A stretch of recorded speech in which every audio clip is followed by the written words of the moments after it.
how do we navigate the artificial intelligence thing when it comes to protection of our brand?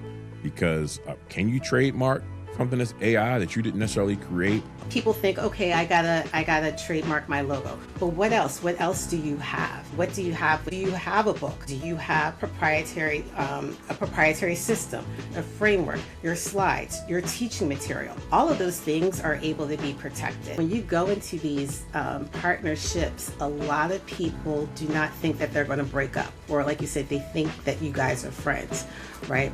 But then when something happens and the podcast ends, who owns the intellectual property? You guys haven't spelled that out in your contracts. Was it in your, articles? Do you have contracts between the podcast hosts? Are there co-hosting agreements? Is there a contract between your podcast editor?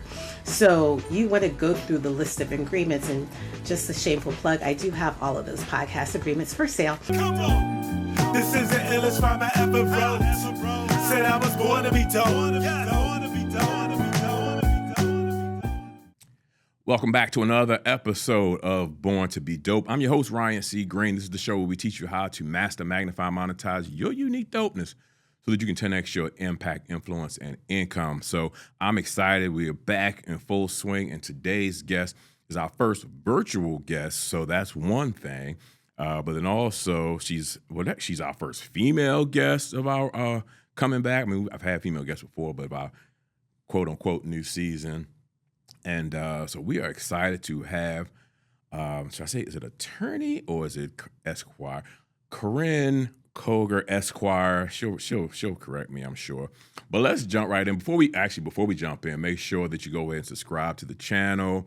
Click that subscribe button, click the like button, follow button, wherever it is that you're watching this, so that we can continue to grow our audience, continue to bring you great guests like we have today. Now, with that being said, let's go ahead and jump right in. Welcome to the show, Karin. Well, I called you Coger. You can. It is Coger. It is Coger. I make sure. All right, Karin Coger, Esquire. Welcome to the show. I'm so excited to have you here. Thank you. Thank you for having me. Absolutely. So we are going to talk today. Obviously, the Esquire says that she is an attorney, but we talk about attorneys, and I have my background, my entrepreneurial background started in Legal Shield. So, attorneys and law firms, we understand that you can't just saying you're an attorney is not, doesn't mean anything. Like, you specialize in something.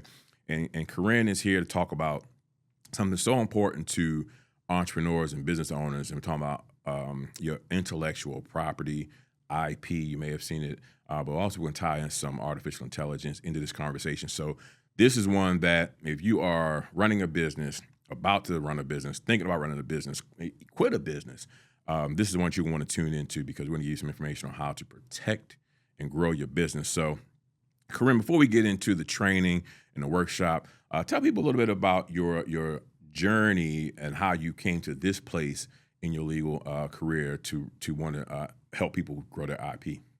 Absolutely. So I started, I want to say in high school, with my interest in media. Went to Hampton, was a mass media major, broadcast journalism, and went to law school at Howard University School of Law with the intention of becoming an entertainment attorney, like a lot of us do.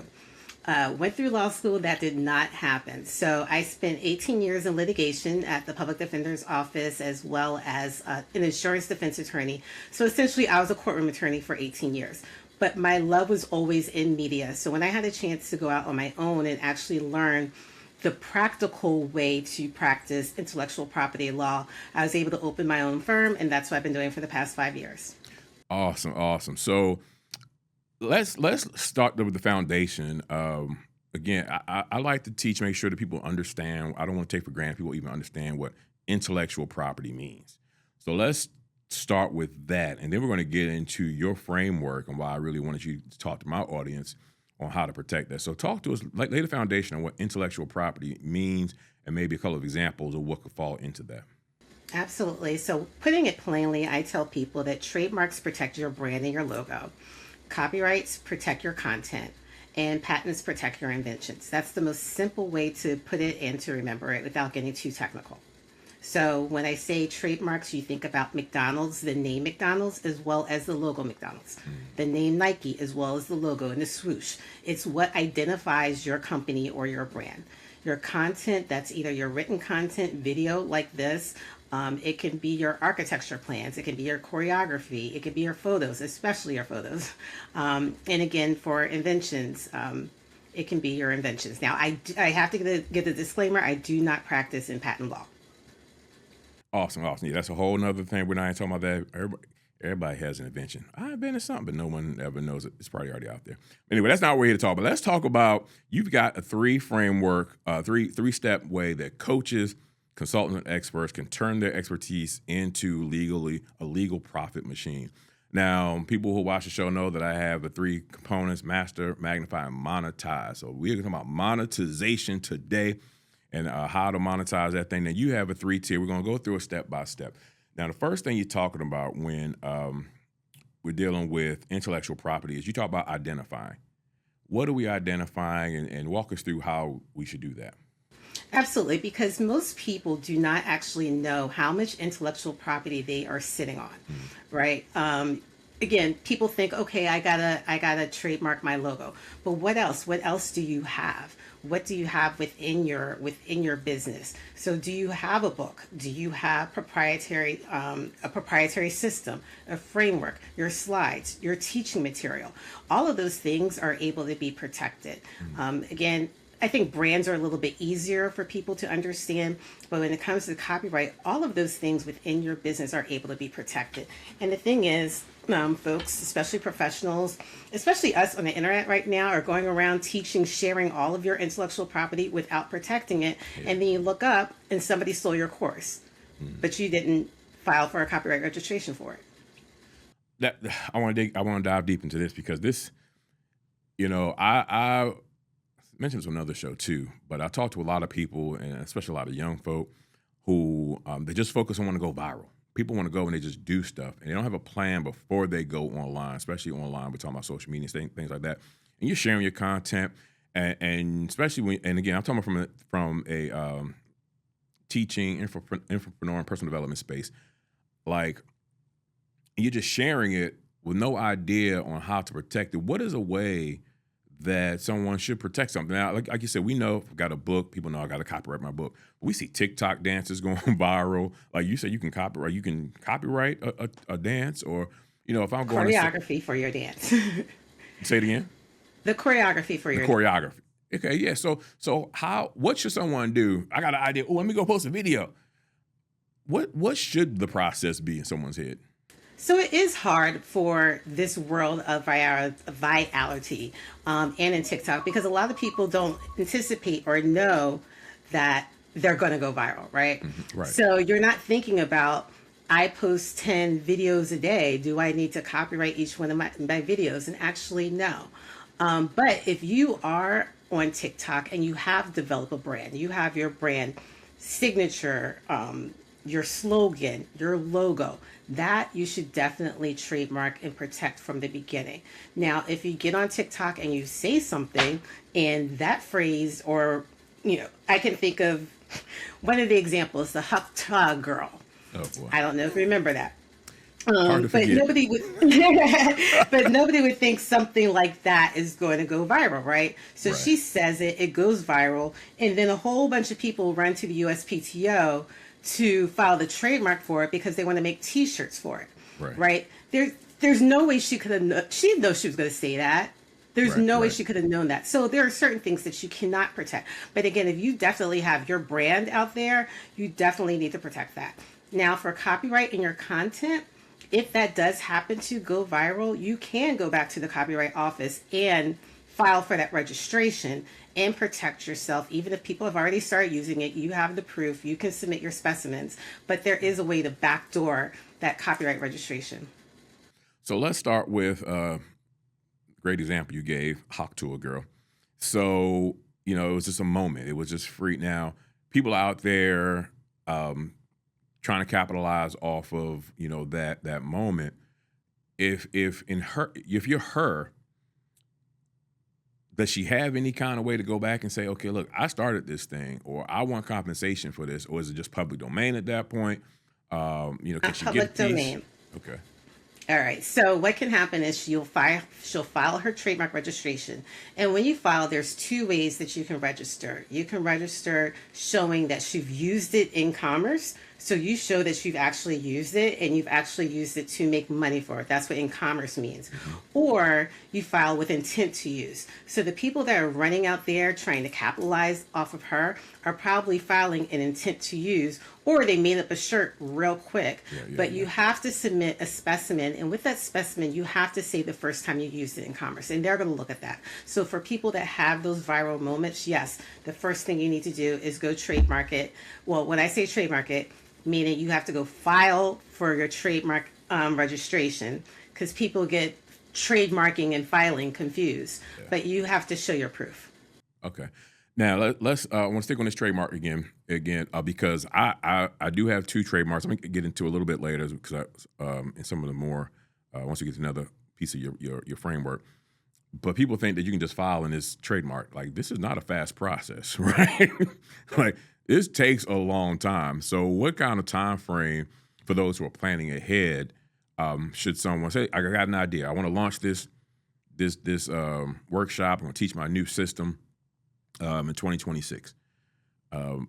What kind of time frame should we be looking for? Do I need to wait till I actually get the trademark registration in my hand? Can I start now while the filing is going on? Take us through a little bit of that. Sure. The trademark process right now takes about 12 to 18 months. But like I said, you can file your trademark under 2 ways. Either you're using it already or you have an intention to use it. So if you're planning for 2026 and you're saying, I'm going to launch my course, in June, but if you know that that's your brand, you need to file for the trademark now in order to protect it. Now, and then you talk about the trademark part is kind of for the name of it or your title, your catchy little slogan that you're calling the trademark. I mean, your framework. But did you say for the actual steps? Like I have something it's now I'm afraid to even tell you, but not you, but tell the world. So like, say you have, I have, it's been in several of my books already, and it's one on my list to trademark this year is Stupid Goals that I teach. So Stupid Goals, like that name, I want to trademark Stupid Goals. Should I then go and copyright each, like what those stand for, or is that something separate? Or I understand from publishing, I always tell people that there's technically once you publish it, it's copywritten. It's just not registered in the copyright. So if I'm doing Stupid Goals and I have my 6 letters, my 6 things, should I need to copyright that part, not trademark that part too, right?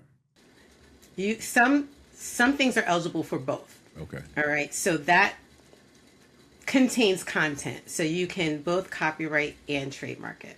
Okay.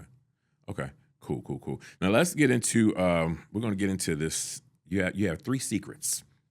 Everyone loves secrets. We're going to get into your secrets, Karin. All right. So we're talking about again the identify pillar. When you talk about your signature methods, your brand elements, proprietary frameworks, and original content. What's one of the biggest things that you're seeing now that one of the mistakes people are making when it comes to protecting their intellectual property? Number one, not protecting it. Okay. But the first thing that you want to do, even before you start your business, you actually want to do the trademark search, okay? Yes. Because you do not want to go out there, start your business, and this is what everybody does. They go out there, they say, I got my LLC, they get their EIN, they set everything up.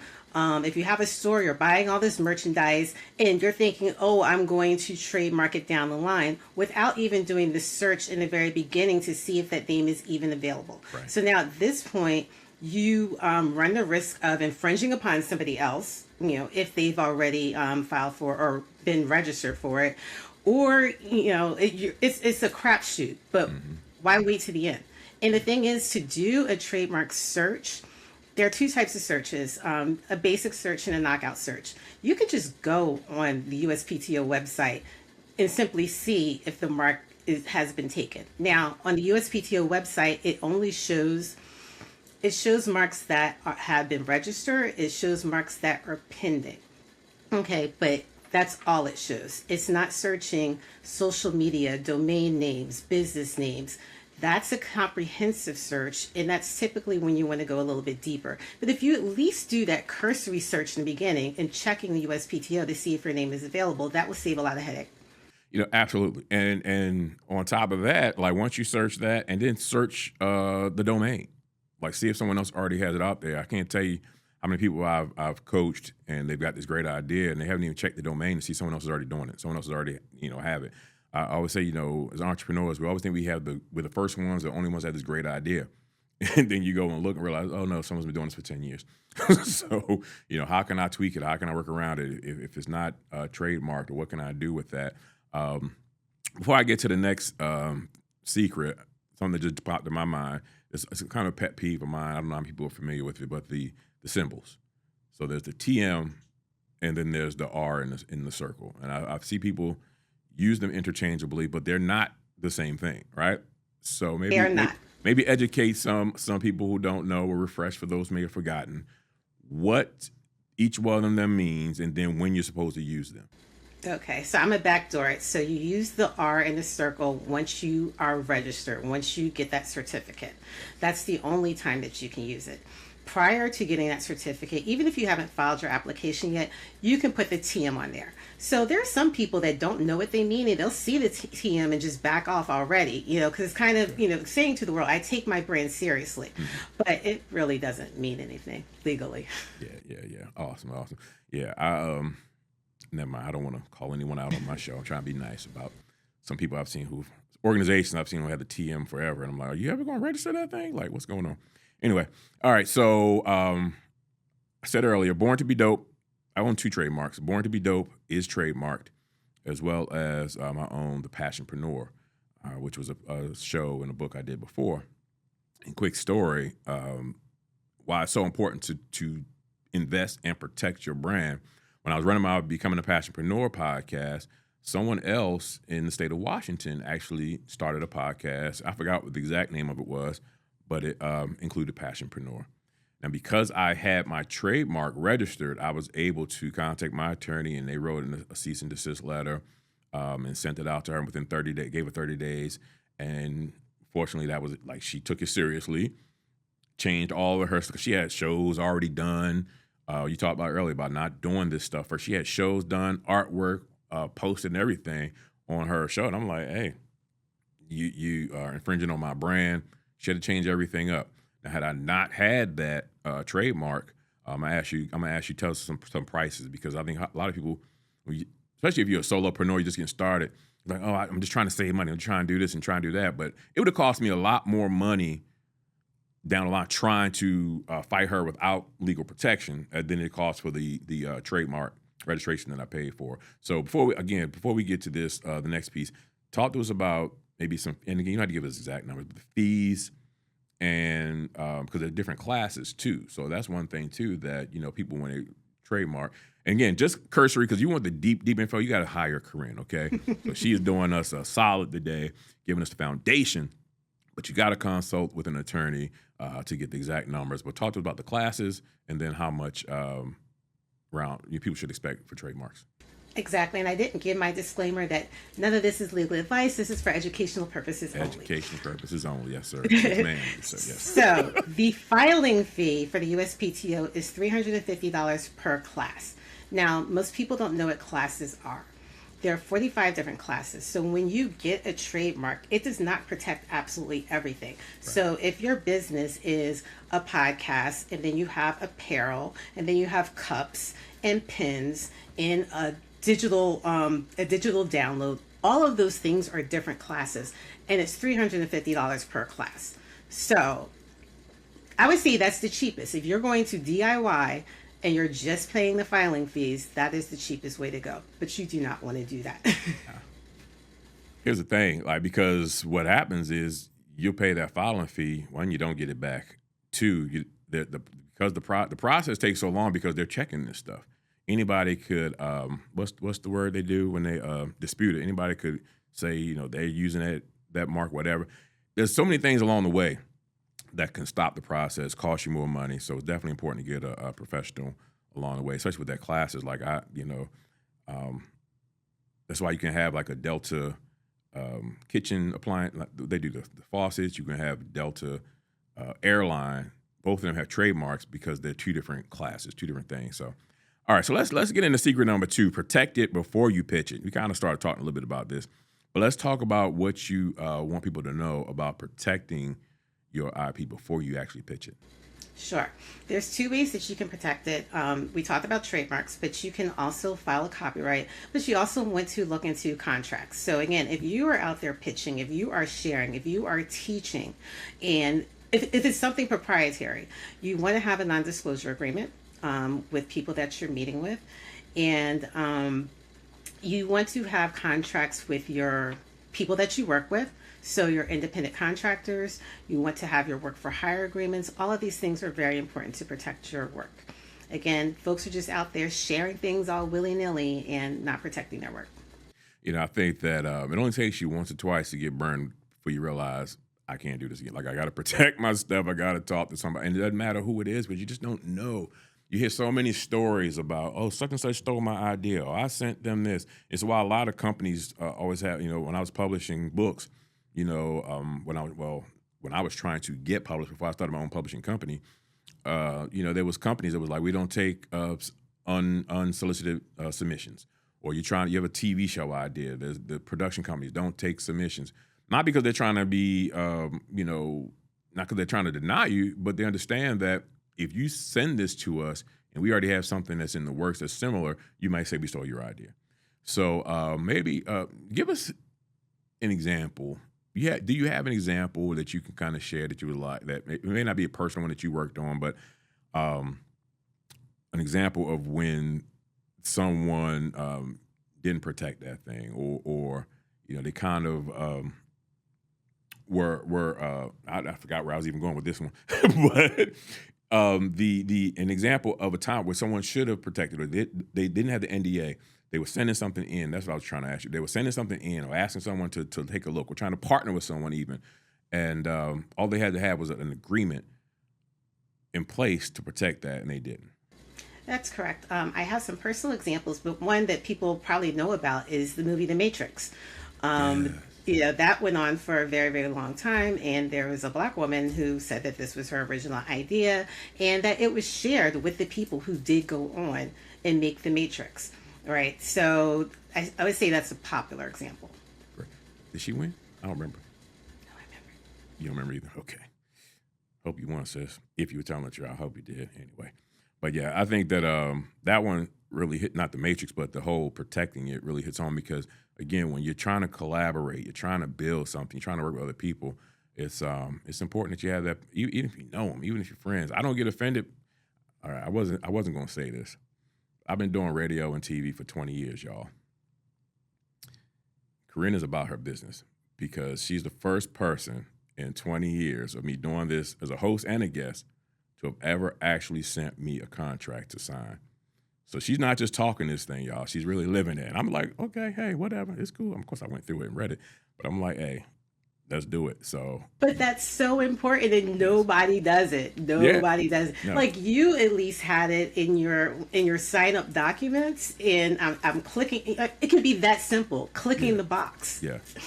That's my thing. I was like, and that's the funny thing about it. Since I brought it up, I was like, you know I have the disclaimer in my box, but I was like, well, maybe Karin sent me this because she know I should have it. So I'm like, I'm gonna keep that. I said, go ahead. Yeah, that's a freebie. Yes, I appreciate it. Thank you so much.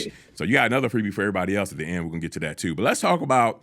Let's get into the monetization part. Your third secret is about selling it, licensing. You have two different things: sell it or license it. I think a lot of us know about selling.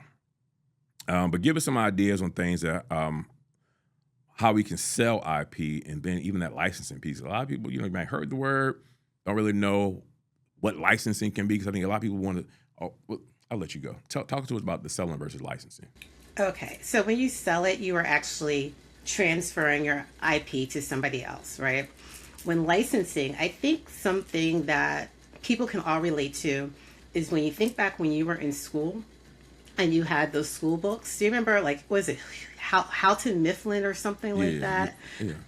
Those books, right? They came up with the history book or the math book. All right, they owned it, but then they licensed it to other school districts, saying that they can use it for a certain period of time.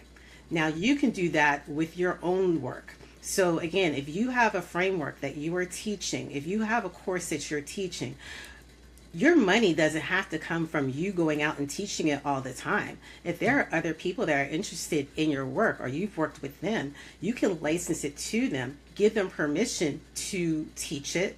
It still belongs to you. You haven't given up those rights, but then you can put your terms in your licensing agreement. How long are they able to use this? How much they have to pay you? Are they paying you monthly? Are they paying you quarterly? What percentage of their proceeds do they have to pay you? And that's really where that making money where you sleep comes in, and that's where a lot of people sleep on.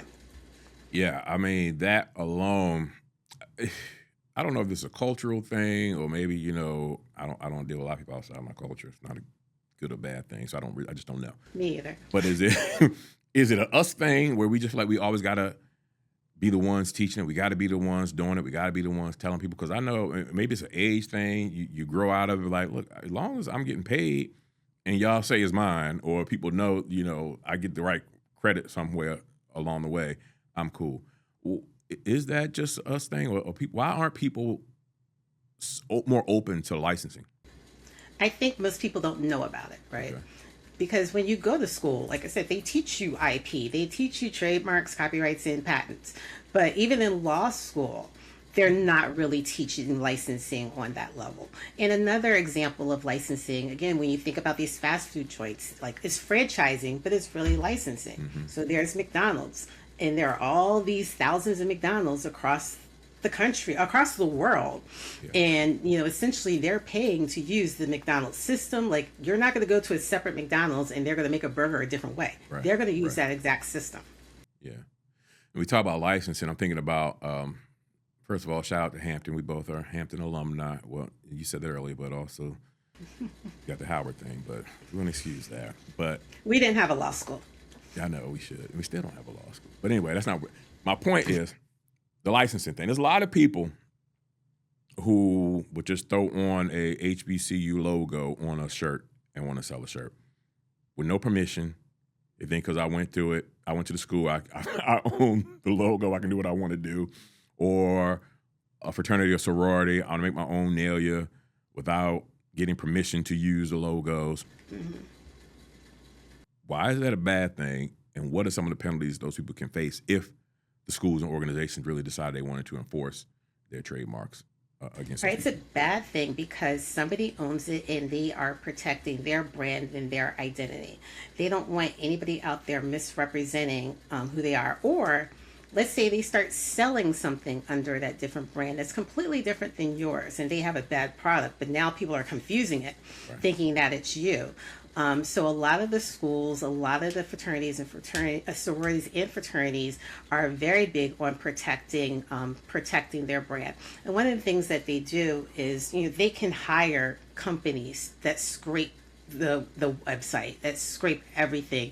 So when something comes up that says Alpha Kappa Alpha and they are not a licensed vendor, you will get shut down. So if you are, for instance, you go on Etsy, you can find stickers and downloads for every single solitary school.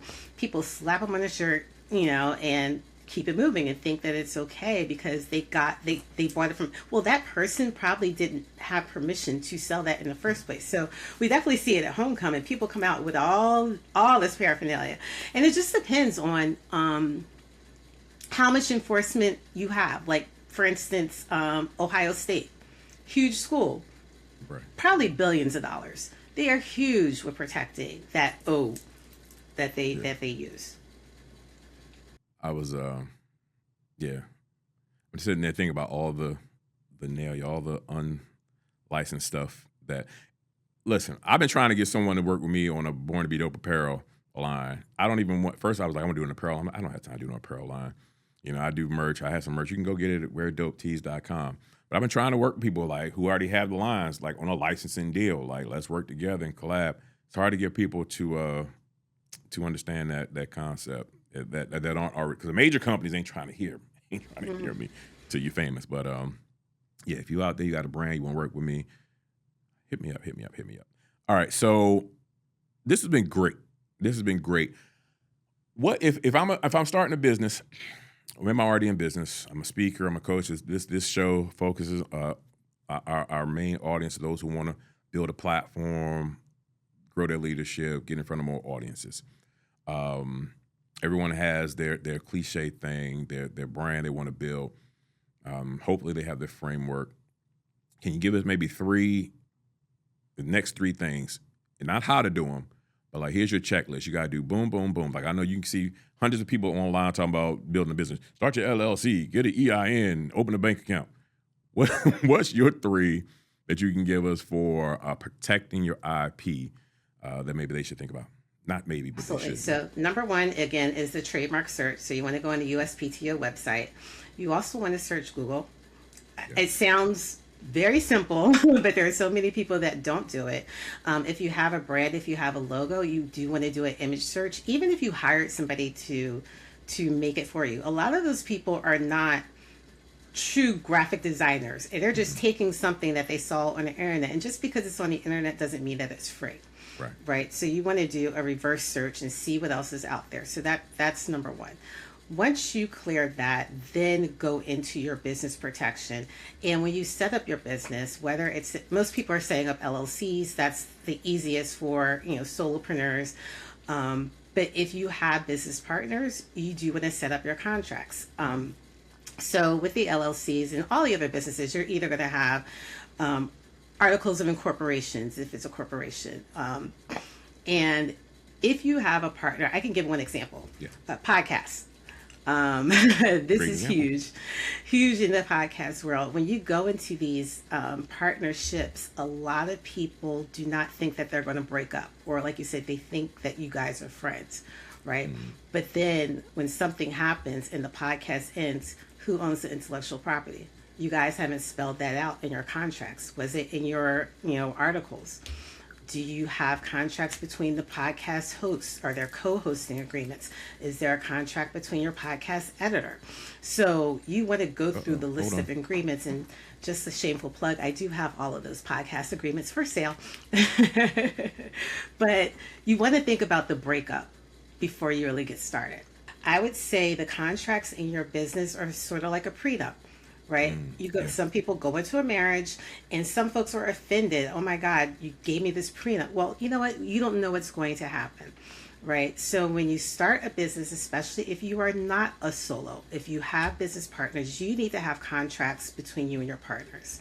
Okay. So again, we talked about an LLC, but one example I wanted to give are podcasts, right? A lot of people do not do their podcast completely by themselves. Say you have a co-host, you want to have a co-host agreement. Say you have an editor, you want to have an editor agreement. Say you have a production company, you want to have an agreement with a production company. And when you are talking about owners and co-hosts, you want to document everything.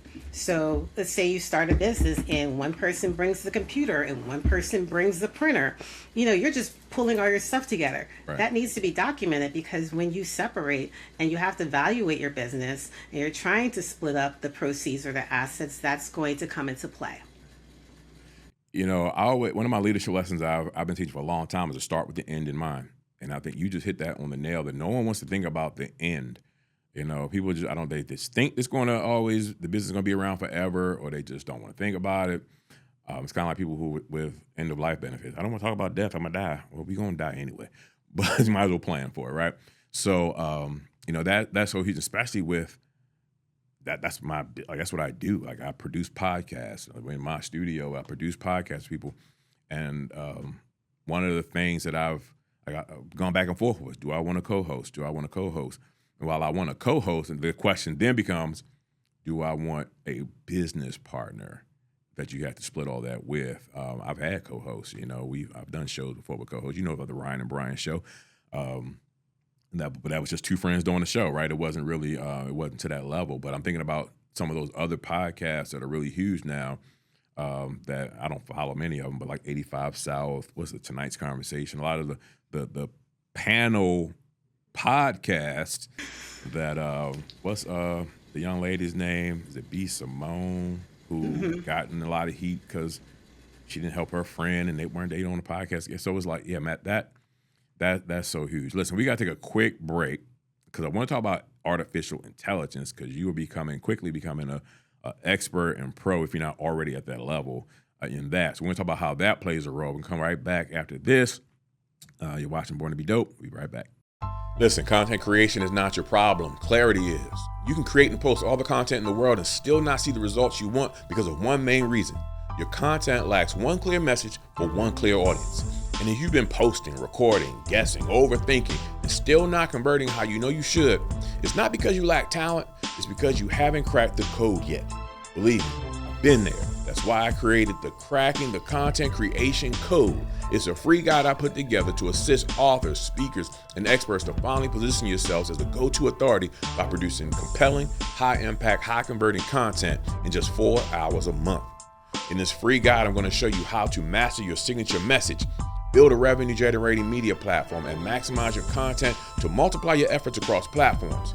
If you've ever thought, I know what I want to say, I just don't know how to package it and consistently show up in a way that gets me booked and actually makes me money, this is for you. But I'm a trainer at heart, so I'm taking it a step further.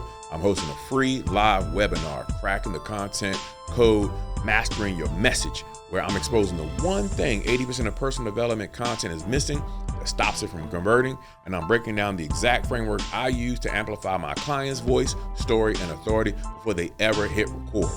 You're going to leave this webinar knowing who your ideal customer avatar is and exactly how to market to them without being salesy. So download the free guide and save your seat for the next free webinar, and let's get you creating the content that actually speaks directly to your ideal prospects, magnifies your brand like an authority, and monetize your expertise. Head to mypodcastpartner.com/code and let's get it cracking. I'll see you on the other side of the webinar. Be dope. What's been your biggest challenge in building your career as a speaker? Has it been getting on more stages? Has it been getting paid higher fees? Or maybe you're trying to get more media coverage for your brand? If you answer yes to any of those, or maybe you say yes to all three, then I've got your answer. Your answer to getting on bigger stages and getting media to spotlight you is to show up looking like someone who's already getting more speaking engagements, is already getting paid higher gigs, and who's already getting media coverage when they come looking. How do I do that, Ryan? I'm so glad you asked. You do that by positioning yourself and partnering with platforms that magnify you and your message and position you as an expert authority that shows prospective clients, hey, here's the expert you should book. Here's someone who's invested in their career. Here they are in action doing what they say they do. And that's what the 8-week Born to be Dope Media Builder Camp builds for you. Enrollment in the upcoming 15-member cohort is open now at borntobedope.com/camp. This is your opportunity to have a professional team build your entire visual brand and marketing ecosystem with you, plus produce your most critical video content. You need professional video footage and photography of you in action? Check. You need to magnify your celebrity authority status to increase your expertise and speaker fees? Check. You need your marketing system like a lead gen tool, signature talk, visual assets, sales funnel, and more designed and built out? Check. You need media training to master your message and make you a great guest on TV shows and podcasts? Check. And you need a proven media company with a track record of success to work with you? Check. This Media Builder Camp isn't a course full of self-paced videos. It's not a masterclass or a challenge. This is a live, weekly, done-with-you coaching and implementation. Building this thing with you. Plus, after the 8 weeks, you get a half day in our studio to film all of your visual assets. So if you're ready to maximize your impact, influence, and income, go ahead and visit borntobedope.com/camp to schedule your free discovery call for full details. I look forward to speaking with you and learning all about your platform. Can't wait to help you be dope. All right, welcome back again. If you have not done so already, make sure you subscribe to the channel. We definitely appreciate your support. I didn't say it earlier. You can join the Born to be Dope Leadership Cypher, a leadership community at borntobedope.com. You'll see a link on there to join the community. It's absolutely free. You can join like-minded individuals, weekly leadership calls, people just in there trying to help and build each other up. We've been slowly building up people, letting people in, and starting 2026, we're really going to rock and roll with what is, helping people really grow their brands and their businesses. So, Karin, I don't know why this just popped in my head, y'all. It's Karin. So you might see it said, it's not Karen or any other kind of name where you can say it's Karin. All right. So I don't know. I know you. I'm gonna make sure people know about you. All right. So anyway, let's talk about artificial intelligence, because especially now when artificial intelligence is taking over. It's hard to know what's real and what's not. I just heard that it seems starting to fool news publications. They're publishing stuff that they didn't realize was fake videos and things like that, fake pictures. What role or how do we navigate the artificial intelligence thing when it comes to protection of our brand? Because can you trademark something that's AI that you didn't necessarily create? I mean, can you protect that? Let's start there. Is that even something that you can protect? Yes. So there really aren't hard, fast rules with the USPTO or the Patent and Trademark Office regarding trademarks. So if you make a logo with artificial intelligence, yes, you can trademark it. You do not have to disclose. But the thing is, you want to make sure that it's distinctive. That's not the same as everybody else. So again, I talked to you guys about doing those searches. When you're searching, you're not just searching for the words. You want to search those images also, because with artificial intelligence, it's trained on what's already out there, right?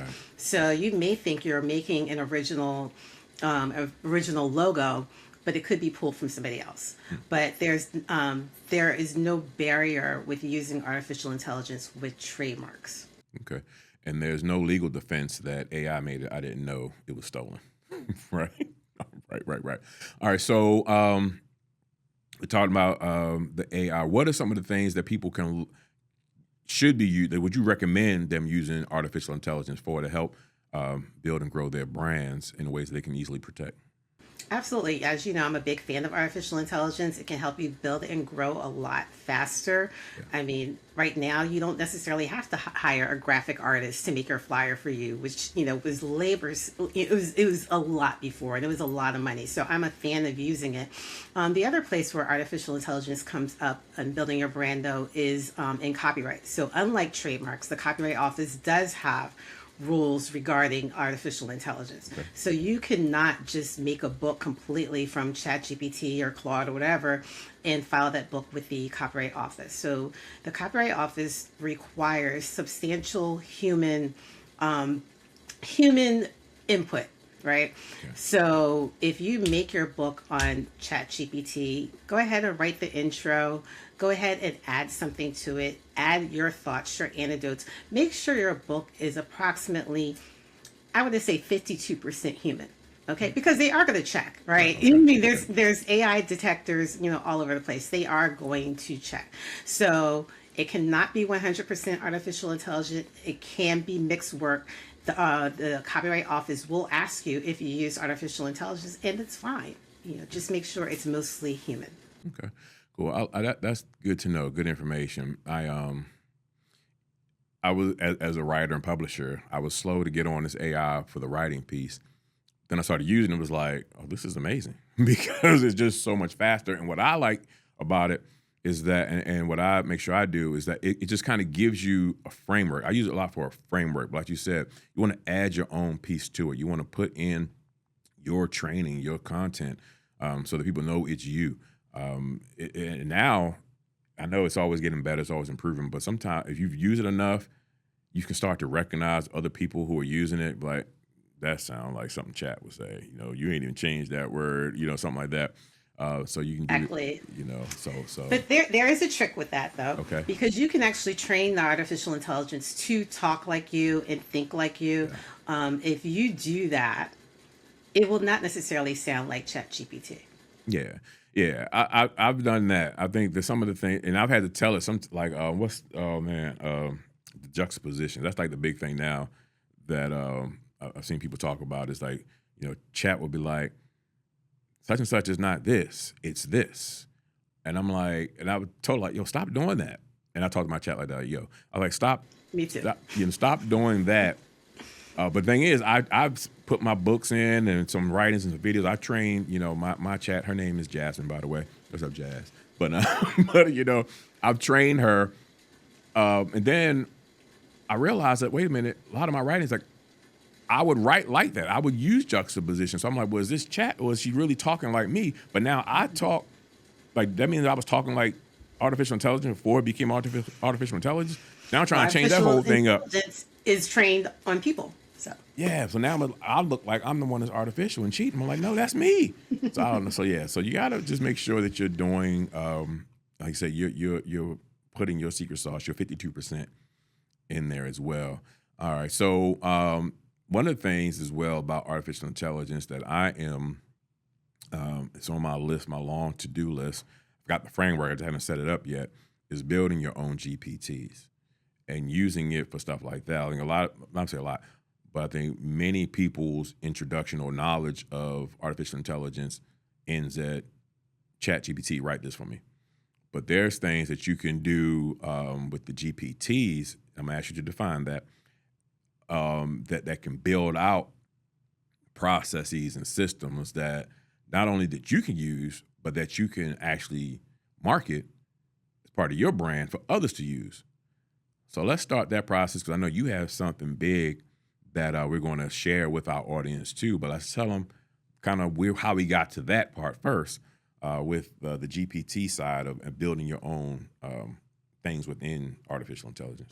Sure. So again, a lot of people go to ChatGPT and they'll just say, hey, write this email for me, write this letter for me. You're going to get very basic ChatGPT responses. But there are things in ChatGPT called GPTs that are custom GPTs. So these GPTs are trained to do essentially one thing, right? So it's not the whole GPT world. So there can be a GPT to create logos. There could be a GPT to write articles. There are GPTs that are out there that are created by ChatGPT. There is a GPT like storefront where people create them and you can use them for free. There are some GPTs which are paid, but you can also create your own GPT to speak to what you want. And that could be used internally within your own ecosystem, your own office, or externally. And so I'll kick it back to you. Now let's talk about who is Regina. Who is Regina? So Regina is my GPT that I created. Regina is the trademark drafting assistant. Awesome. Okay, so the reason why I created this GPT is that there are people that would come to me that were looking for trademarks that really weren't ready to invest in an attorney. But I did not want them just out there, just willy-nilly going to LegalZoom without any direction. So I created this GPT to do two things. It is to help you do that preliminary search. So she's going to instruct you to go to the USPTO website and look for your mark. She's going to instruct you to go to Google. She will tell you about the different classes. A lot of people don't know what class they're in. So when you type in, hey, I have a candle business and, I'm selling, candles and t-shirts and mugs, it will help you decide which classes you need to file in. It'll help you pick out the description for a GPT, and at the end it's going to give you a summary, and you should be able to take that summary and then take it to the application, the trademark application online, and be able to fill it out. Now, again, my disclaimer is the GPT is for educational purposes only. So what I have in a GPT is what you would find on the copyright and trademark website. But what I found is that people want results, right? I asked folks before, like, what did they want out of trademarks? And a lot of people said a course. Well, courses are old. Like, nobody really wants to sit through a 3-hour trademark course anymore, right, where you can just use this GPT and get your answers in about 5 minutes. Yeah. And that's awesome. Like, that's dope. Thanks. That's really dope. How much time would it take a human to do all that? It depends. It depends on how much time you invest into it and how knowledgeable you are about the system. Not to make it, I'm sorry, let me be clear, not to make it, but to provide the results that you're providing, that Regina is providing. Same thing. Okay. If you're looking through the USPTO by yourself, that might take a while. If you're doing the Google search, that might take a while, because a lot of the time is not necessarily the steps. The time is getting the education to do the steps, to learn what you need to do. So that kind of cuts through that and gives you education along the way. And the reason I ask that is because as an entrepreneur, as a business owner, we all those who are providing information and solutions, bigger than just information, you're providing some kind of solution to clients. Ask yourself, what is the one thing that people call you the most for, like to get in the door, and how could you automate that? Right? I'm thinking about how much time it would take you for 20 people to call you a week for this search, and now you just, hey, look, go here, and basically it's monetized, and you're not just giving it away for free now. This is like, this is the best way. People say, can I pick your brain? No, but you can go and talk to Regina for a minute. Right. People act like you're not supposed to charge them, a consult fee to pick your brain. But if you go to Regina and it's a fee for that, then all right, people all of a sudden now okay, cool. They expect that. So I'm just like, this is great. Like I said, I've had one I've been working on for a while and just have not built it yet. But that's the one thing, like you can go and ask, how do I build this thing? Now I got to actually go do it. One more thing I want to ask you, and then I'll let you go, is about the actual, we talked about the agreements. I forgot this earlier. We talked about the agreements and things like that. A lot of people will go to a and I use ChatGPT, so I understand there's other AIs, but Chat is what I use. So I know there's Claude and something else out there, Grok or whatever, something. There's other ones. They say, hey, write me a contract for this. Like, I need a podcast agreement. Give us some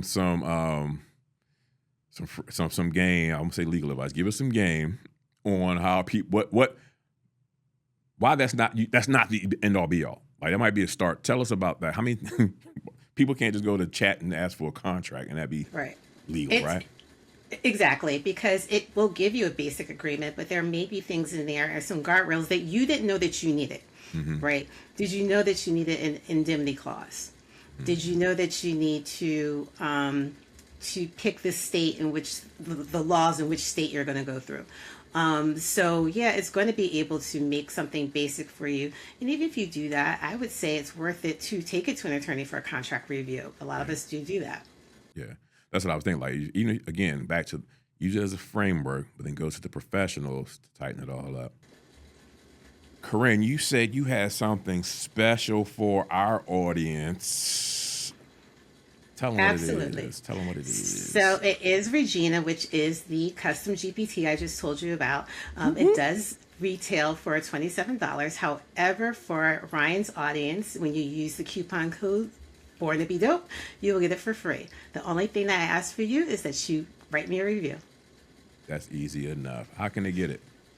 They can get it by going to the Regina website, which I believe you're going to drop into the show notes. Yep. Click on there, put in the coupon code, and it'll be deployed to you. There it is. So if I wasn't going to do it, I'm going to do it now. We're going to put the Regina link in the show notes. Thank you, because I was thinking I got to put a graphic on the screen, but no, show notes. We're going to put it in the show notes with the code Born to Be Dope. Karin, you are dope. You have really helped, not just me. I appreciate that. You've helped our audience, and this has been, I was really looking forward to this conversation, and you delivered. You over-delivered. So I appreciate that. Any final words you want to share with our audience? Absolutely. If you guys are out there and you need IP and you are interested in speaking with an IP attorney about trademarks, copyrights, or contracts, you can contact me. On my website is karincogeresq.co, not C-O-M, C-O. We're going to put that in the show notes too. How about that? Okay. Listen, thank you so much, Karin, for giving us your time. I know this hour would have cost a few $100s if I was in your office, so I appreciate you just coming on for free. So, thank you for having me. All right. Again, thank you all for tuning in this week. Hopefully you got some great information and knowledge, and that you are no longer just going to put your brands out there unprotected. All right. We know how dangerous that can be. Anyway, I look forward to talking to you next week. I'm Ryan C. Greene. Be dope. This is the illest rhyme I ever wrote. Said I was born to be dope.